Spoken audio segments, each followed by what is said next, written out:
నమస్తే రజిత గారు. నమస్తే ఉషా. ఇవాళ రేపు ఈ జనరేషన్ కనుక ఆడపిల్లలు మనం చూస్తే ఎడ్యుకేషన్కి చాలా ఇన్వెస్ట్మెంట్ చేస్తున్నారు పేరెంట్స్ అని చెప్పొచ్చు. మనం మంచి మంచి జాబ్స్ అచీవ్ చేయాలని, వాళ్ళ కాళ్ళ మీద వాళ్ళు నిలబడాలని మనం చెప్తూ ఉన్నాం. చాలామంది ఆడపిల్లలకి మనీ వాల్యూ అయినా ఎడ్యుకేషన్ వాల్యూ అయినా తెలియకుండా పోతుంది. టైంని చాలా వేస్ట్ చేస్తున్నారని చెప్పొచ్చు. ఆడపిల్లలందరికీ ఏదైనా ఒక ఇన్స్పిరేషనల్ స్టోరీ మనం చెప్పొచ్చు. యాక్చువల్లీ ఇన్స్పిరేషనల్ స్టోరీ అంటే నాకు ఆడపిల్లలను గురించి చెప్పినప్పుడు మీరు అట్లా అంటే లైక్ ఇట్లా వచ్చేస్తుంది ఎందుకంటే ఒక పవర్ లాగా ఫీల్ అవుతాను. ఎందుకంటే ఆడవాళ్ళల్లో ఉన్న స్ట్రెంగ్త్ ఒక్కటి ఎప్పుడు గుర్తు చేసుకోవాలన్నా వీళ్ళందరికీ ఐగిరి నందిని సాంగో, లేకపోతే రాణి లక్ష్మీబాయి స్టోరీజో, ఇప్పుడు మనకి నడుస్తున్న సుధామూర్తి గారి స్టోరీజో, ఇట్లాంటివి చెప్పాలనే అనిపిస్తుంది. సరే ఇవన్నీ ఊరికే చెప్తున్నారు మాకు తెలుసు మేడం, లేకపోతే ఇవన్నీ అని మాట్లాడితే ఈ జనరేషన్కి ఉన్న డిస్ట్రాక్షన్స్ మీకుంటే తెలిసేది, ఈ జనరేషన్లో ఉన్న ప్రాబ్లమ్స్ మీకుంటే తెలిసేది అని మాట్లాడుతున్నారు కదా. నేను ఈ జనరేషన్లో ఇప్పుడు జరుగుతున్న ఇమ్మీడియట్ ఆ టీనేజర్ నుంచి బయటకు వచ్చి అక్కడ స్టోరీయే చెప్తాను మీకు. ఒకటి సక్సెస్ అంటే సక్సెస్ అని మీరు కమెంట్ చేయండి, దాంట్లో లొసుగులు ఎతకద్దు. ఎందుకు అంటే ప్రతి దాన్ని మీరు చూసేటప్పుడు ఏమి నేర్చుకోవాలి ఈ స్టోరీ నుండి అనేది మాత్రమే చూడగలిగినప్పుడు గ్రోత్ ఉంటుంది.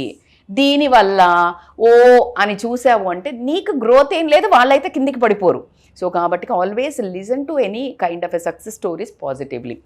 ఏంటి అని అంటే అమ్మాయి అంటే పేదరికం బ్యాక్గ్రౌండ్ నుంచి, పేదరికము అనే పదం వాడుతున్నాను ఎందుకు అంటే స్కాలర్షిప్లు హై స్కూల్లో చదివినప్పుడు ఆవిడ స్కాలర్షిప్లతోటే చదువుకొని, ఆ స్కాలర్షిప్లో చదువుకొని ఆమె హై స్కూల్ అంతా కంప్లీట్ చేసుకొని ఎడ్యుకేషన్ కంప్లీట్ చేసుకొని హైదరాబాద్కి వచ్చి హోమ్ ట్యూషన్స్ చెప్తూ నేను చాలామందిని చూస్తుంటాను. ఆ అమ్మాయిది ఎంత ఇన్స్పిరేషన్ అంటే ఇప్పుడు హోమ్ ట్యూషన్స్ చెప్పే వాళ్ళందరినీ అది ఏదో మేము బాధ్యత ఎక్స్ట్రా చేస్తున్నాం అనుకోకుండా ఏం సాధించవచ్చో కూడా చెప్తున్నాను నేను. ఏంటంటే ఆమె హోమ్ ట్యూషన్స్ చెప్తూ ఎటువంటి కోచింగ్ కూడా తీసుకోకుండా ఆవిడ ఉన్న టైంని కరెక్ట్గా వాడి, అంటే ఫోకస్డ్గా వాడడం వల్ల ఒకేసారి 4 జాబులు కొట్టడం జరిగింది, ఒకేసారి 4 ఉద్యోగాలు సంపాదించింది అని అంటే మనకి ఇది ఇన్స్పిరేషనల్ స్టోరీయా కాదా? కానీ మన వాళ్ళు మన పిల్లలు కార్లలో దింపి, నాన్న అమ్మ వాళ్ళు బండ్లల్లో దింపి, ఇంటి దగ్గర నుంచి చక్కగా అసలు ముద్దలు తినిపిస్తూ తల్లిదండ్రులు అంటే వాళ్ళ తోచిన వాళ్ళింట్లో రాణి రాజుల్లాగా పెంచుతూ ఉంటే ఇంకా ఇది చెయ్యలేదు అది చెయ్యలేదు అని చదవకుండా ఏమీ రావట్లేదు అని నిరుత్సాహపడిపోయి ఆ బ్లేమ్ అంతా సొసైటీ మీద, ఫోన్ మీద, లేకపోతే బయట జరిగే ఏదైతే పబ్బులు అంటున్నామో లేకపోతే ఏదో ఒకటి మనం మాట్లాడుతున్నాం వాటికి అట్రాక్ట్ అవుతా అని డిసైడ్ అయింది ఎవరు? మనం. సో ఎటు ఏం కావాలో డెసిషన్ ఫ్యాక్టర్ ఆల్వేస్ వర్క్స్. నీ సీరియస్నెస్ ఏంటి, నీ ప్రియారిటీ ఏంటి అన్నప్పుడు నువ్వు సక్సెస్ ఖచ్చితంగా సాధించడం జరుగుతుంది. అమ్మాయిలందరికీ కాదు, నేను అబ్బాయిలకైనా చెప్తాను, అమ్మాయిలకైతే ఖచ్చితంగా చెప్తాను. ఎందుకు అంటే మీకున్న శక్తి అలాంటిది. ఈరోజు ఈ అమ్మాయి ఒక దేవతకి 4 చేతులు ఉంటే ఎలా ఉంటుందో నాకు ఆ అమ్మాయి పోస్ట్ అలా వేయాలనిపిస్తుంది. ఇప్పుడు నేను ఇలా ఊహించుకుంటుంటే ఒక లేడీకి ఒక చేతిలో ఒక పోస్ట్, ఒక చేతిలో అండ్ కింద ఒక 2 ఊహించుకోండి ఎంత గర్వంగా ఉందో.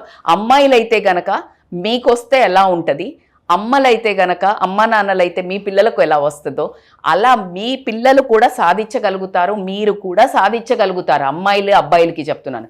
ఎప్పుడు అంటే మీరు ఖచ్చితంగా మీ ఫోకస్ ఈ గోల్ని సెట్ చేసుకోండి. ఇన్ని జాబులే అక్కర్లేదు, మా గవర్నమెంట్ ఏది అనుకున్నా ఆ రీచ్ అవ్వడానికి మీరు ఎప్పుడైతే ఈ 4 నుంచి 5 ఏళ్ళు కష్టపడతారో తర్వాత సుఖపడతారు. ఇప్పుడు సుఖపడాలనుకుంటే తర్వాత కష్టం ఖాయం. కానీ మనం ఏం చేస్తామంటే ఇప్పుడు సుఖపడి అప్పుడు సుఖపడాలి అని ఎక్స్పెక్ట్ చేస్తున్నాము. అప్పుడు కష్టాలు వచ్చినప్పుడు నాకే ఎందుకు ఇంత కష్టాలు, వీళ్ళకి ఎంత బాగా జాబ్ ఉంది, వీళ్ళు బాగా సెటిల్ అయ్యారు, వాళ్ళ అమ్మ నాన్న ఆస్తి ఇచ్చారు, వీడి అదృష్టం బాగుంది అని ఇవన్నీ సాకులు ఎత్తుక్కున్నా అవి నువ్వు వల్లవేయడానికి పనికొస్తాయి జపమాలలాగా, కానీ నీ ఎదుగుదల మాత్రం ఉండదు. సో కాబట్టికే నువ్వు సాకులు ఎత్తుక్కొని నువ్వు ఆ ఏడుస్తూ ఆ 30లో 40లో ఒక మిడిల్ క్లాస్, నేను డబ్బుతో ఎప్పుడు తులనాడని ఏ రోజు. సక్సెస్ అంటే ఏంటి మేడం అంటే అగైన్ నువ్వు నీ పరిధిలో నువ్వు కరెక్ట్గా బిహేవ్ చేసి కరెక్ట్గా చదివి నువ్వు కరెక్ట్గా రీచ్ అయ్యావా? Everybody has their own IQ levels. దానికి తగ్గట్టు నువ్వు కష్టపడ్డావా అని అడుగుతున్నాను. దానికి తగ్గట్టు 100% ఇచ్చావా? నువ్వు ఎప్పుడైతే 100% ఇస్తావో ఇప్పుడున్న నీ పొజిషన్ కంటే 100 times ఎక్స్ట్రా ఉండడం అయితే జరుగుతుంది. If you want to achieve this kind of extra, Bokya Mounika లాగా ఎక్స్ట్రా ఇట్లా అందరూ మాట్లాడుకొని ఈరోజు మనం ఎపిసోడ్ చేయడానికి ఆ అమ్మాయిది మనకు ఒక ఇది రాగానే ఎంతో ఇన్స్పైర్ అయ్యి మనం కూడా చెప్తున్నాము అంటే ఎక్స్ట్రా చేసింది ఆమె, ఎక్స్ట్రా వర్క్ చేసింది, ఎక్స్ట్రా వేషాలు వేయలేదు, ఎక్స్ట్రా తిరుగుళ్ళు తిరగలేదు, ఎక్స్ట్రా టైం అంతా చదువుకే పెట్టింది. That's why she's getting extra attention, extra result, extra. If you want to be an extraordinary person, do everything extra.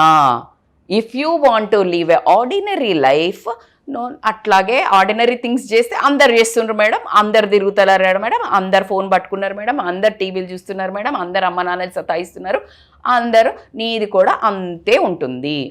If you want to be somewhere on the top, ఖచ్చితంగా నువ్వు గుర్రం ఇట్లా blinds పెట్టుకొని వెళ్తుంది కదా, బ్లైండర్స్ అట్లా పెట్టుకొని నీ గోల్ వైపు నువ్వు కరెక్ట్గా, నేను ఆల్వేస్ ఐసే 21 అంటే నువ్వు ఎప్పుడైతే ఇంజనీరింగ్ అయిపోయి ఏదైనా గ్రాడ్యుయేషన్కి తీసుకున్నప్పుడు నీ ఫోకస్ ఒక 4 to 5 years ఇనఫ్. మెడిసిన్ అంటే 8 years పెట్టావు అంటే అసలు అంటే జమ్మని రాకెట్ వెళ్తుంది కదా చంద్ర, అలా వెళ్ళిపోతుంది నీ లైఫ్.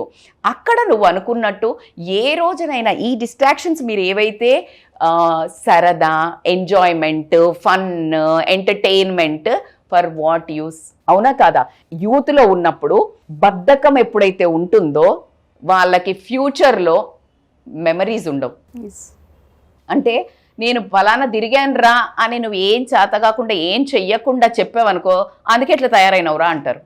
కానీ నువ్వు అదే ఒక గోల్ కొట్టి ఒక సిచ్యుయేషన్లో ఉన్నప్పుడు, మేము చిన్నప్పుడు ఇలా అల్లరి చేసేవాళ్ళం అంటే అవునా ఎంత బాగా వింటారో. అంటే నువ్వు ఉన్న పొజిషన్ని బట్టి నీ ఒక పాస్ట్ను కూడా వాళ్ళు జడ్జ్ అంటే హ్యాపీగా తీసుకుంటారు. నువ్వు ఏదైనా మిస్టేక్స్ చేసినా, అల్లర్లు చేసినా, నీ ఖచ్చితంగా నీ ఫోకస్ అనేది, నీ సక్సెస్ అనేది ఏంటంటే నువ్వు ఉండాల్సిన సిచ్యుయేషన్లో, ఉండాల్సిన పొజిషన్లో నలుగురు నిన్ను చూసి నేర్చుకునే తత్వంలో ఏ రేంజ్లో అన్నా ఉండు, బట్ ఎక్కడ పైకి వెళ్ళావా ఉన్నదానికంటే అనేది మాత్రం నిన్ను ఒక ఉన్నత వ్యక్తిగా అయితే నిలబెడుతుంది. సో ఈ అమ్మాయి అద్భుతంగా అంటే తల్లిదండ్రులను గర్వం చేయడం కాకుండా ఒక ఆడపిల్లలందరికీ ఒక స్ఫూర్తినిస్తూ ఆడపిల్లలకి కూడా ఖచ్చితంగా గర్వంగా ఫీల్ అయ్యే ఉద్దేశంగా, అంటే ఆడపిల్లలే కదా అని తీసిపరేయకుండా ఏం చేయగలుగుతారు అనే ఒక గోల్ సెట్ చేసింది, ఒక స్టాండర్డ్స్ సెట్ చేసింది. 1 కాదు 4 జాబులు కొట్టి తల్లిదండ్రుల ఒక గర్వం ఇంకా మనం చెప్పలేము. కానీ మన తెలంగాణ బిడ్డ, మన ఆంధ్ర రాష్ట్రాల బిడ్డ అని చెప్పుకోవడానికి కూడా నేను ఖచ్చితంగా గర్వపడుతున్నాను. And I wish you all the best Mounika. And ఇలాగే చాలామంది అమ్మాయిలు ఇన్స్పైర్ అయ్యి మీ యొక్క స్టోరీని కూడా మేము ఇలా చెప్పుకునేటట్టు మా దగ్గరికి రీచ్ కండి. ఖచ్చితంగా I wish you all the best. All టీనేజర్స్కి, అందరి యూత్కి ఇది చాలా స్ఫూర్తిదాయకం కావాలని కోరుకుంటున్నాను నేను. వండర్ఫుల్. మీరు అన్నట్టుగా అమ్మాయికి నిజంగా ప్రౌడ్ ఫీల్ అవ్వాలని, దాంతోపాటు అమ్మాయికి కంగ్రాచులేషన్స్ కూడా మనం చెప్పాల్సిన అవసరం. హార్దిక శుభాకాంక్షలు. అండ్ మిగతా వాళ్ళందరికీ ఇది ఇన్స్పిరేషన్గా తీసుకొని ముందుకెళ్ళాలని నేను కోరుకుంటున్నాను. Exactly. Thank you ma'am. And ఆ అమ్మాయికి కూడా ఆల్ ది బెస్ట్ అని చెప్దాం. Thank you ma'am. Thank you so much. Thank you so much Usha.